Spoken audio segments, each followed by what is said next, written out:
নমস্কার। এই মুহূর্তে আবহাওয়া নিয়ে সবথেকে বড় আপডেট। সকাল থেকেই আবহাওয়ার খামখেয়ালিপানা, দেখা নেই রোদের। তাহলে কি ভ্যাপসা গরমের শেষে নামবে এবার স্বস্তির বৃষ্টি? সপ্তাহান্তে কেমন থাকবে আবহাওয়া, কি বলছে আলিপুর আবহাওয়া দপ্তর?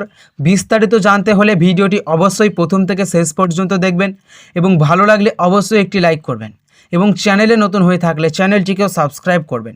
রাজ্যের আবহাওয়ায় বড়সড় রং বদল।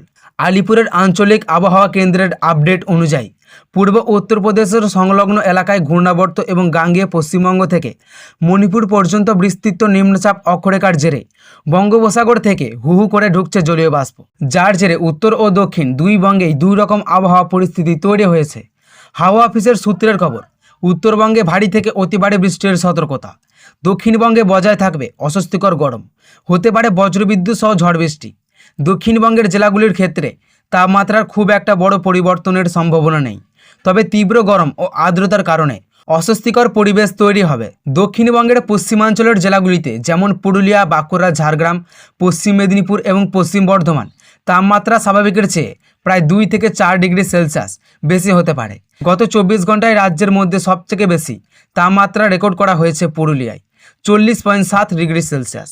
নদিয়া, পূর্ব ও পশ্চিম বর্ধমান, হুগলি এবং উত্তর 24 পরগনায় ঘন্টায় 50 থেকে 60 কিলোমিটার বেগে এবং কলকাতা, মুর্শিদাবাদ, বীরভূম, বাঁকুড়া ও হাওড়ায় 40 থেকে 50 কিলোমিটার বেগে ঝোড়ো হাওয়া ও বজ্রবিদ্যুৎ সহ বৃষ্টির সম্ভাবনা রয়েছে। পরবর্তী দিনগুলোতেও কিছু কিছু জেলায় হালকা বৃষ্টি ও ঝোড়ো হাওয়া জারি থাকবে বলে জানিয়েছে আলিপুর আবহাওয়া দপ্তর।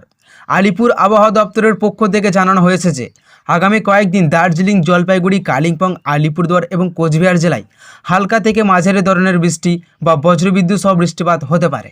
উত্তরবঙ্গে ভারী থেকে অতি ভারী বৃষ্টির সতর্ক করা হয়েছে। 21 থেকে 24 মে পর্যন্ত জলপাইগুড়ি এবং আলিপুরদুয়ারের কিছু কিছু এলাকায় 7 থেকে 20 সেন্টিমিটার পর্যন্ত ভারী থেকে অতি ভারী বৃষ্টিপাতের সম্ভাবনা রয়েছে। কোচবিহার, উত্তর ও দক্ষিণ দিনাজপুর এবং কালিম্পং জেলাতেও ভারী বৃষ্টির 7 থেকে 11 সেন্টিমিটার পর্যন্ত পূর্বাভাস দেওয়া হয়েছে। ঝড়ের গতিবেগ, বৃষ্টির পাশাপাশি উত্তরবঙ্গের জেলাগুলিতে ঘন্টায় 50 থেকে 60 কিলোমিটার বেগে ঝোড়ো হাওয়াও বইতে পারে। আজ দক্ষিণবঙ্গের জেলাগুলিতে ভ্যাপসা গরমের দাপট অব্যাহত থাকবে। হাওয়া অফিসের সূত্রের খবর, পশ্চিম বর্ধমান, বীরভূম ও পূর্ব বর্ধমানে আকাশ আংশিক মেঘলা থাকার সম্ভাবনা থাকলেও তাতে তাপমাত্রা কমার কোনো ইঙ্গিত নেই। উল্টে বাতাসের অধিকের জলীয় বাষ্পের উপস্থিতির কারণে ঘরমার্ত পরিস্থিতি তৈরি হবে। তবে বিকেলে কিছুটা বদল আসতে পারে আবহাওয়ায়। বীরভূম এবং বর্ধমানের কিছু অংশে বৃষ্টির সম্ভাবনা রয়েছে, সঙ্গে হতে পারে বজ্রপাত ও দমকা হাওয়া। কলকাতা ও পার্শ্ববর্তী জেলার পরিস্থিতি, কলকাতা, হাওড়া এবং হুগলির অবস্থা আরও সংকীর্ণ। মহানগরীতে সর্বোচ্চ তাপমাত্রা 35 থেকে 36 ডিগ্রির ঘরে থাকলেও আর্দ্রতা 70 থেকে 85% মধ্যে থাকায় অস্বস্তিকর বহুগুণ বাড়বে।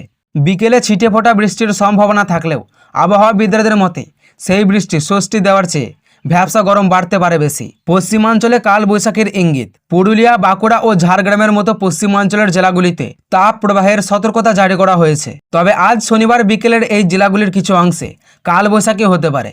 ঝোড়ো হাওয়ার সঙ্গে বৃষ্টি হলেও সাময়িকভাবে দহন জ্বালা থেকে কিছুটা রেহাই পেতে পারেন বাসিন্দারা।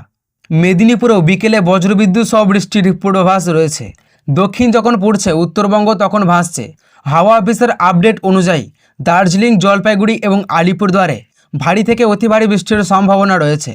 উত্তরের এই জেলাগুলিতে 7 থেকে 20 সেন্টিমিটার পর্যন্ত বৃষ্টিপাত হতে পারে। আগামী মঙ্গলবার পর্যন্ত এই বৃষ্টির ধারা বজায় থাকবে বলে জানানো হয়েছে। তো সুপ্রিয় দর্শক, এই ছিল আজকের আবহাওয়া খবর। ভালো লাগলে অবশ্যই একটি লাইক করবেন এবং চ্যানেলে নতুন হয়ে থাকলে চ্যানেলটিকেও সাবস্ক্রাইব করবেন এবং এই রকম ভিডিও পেতে আজকের দর্পণের চ্যানেলের দিকে নজর রাখবেন।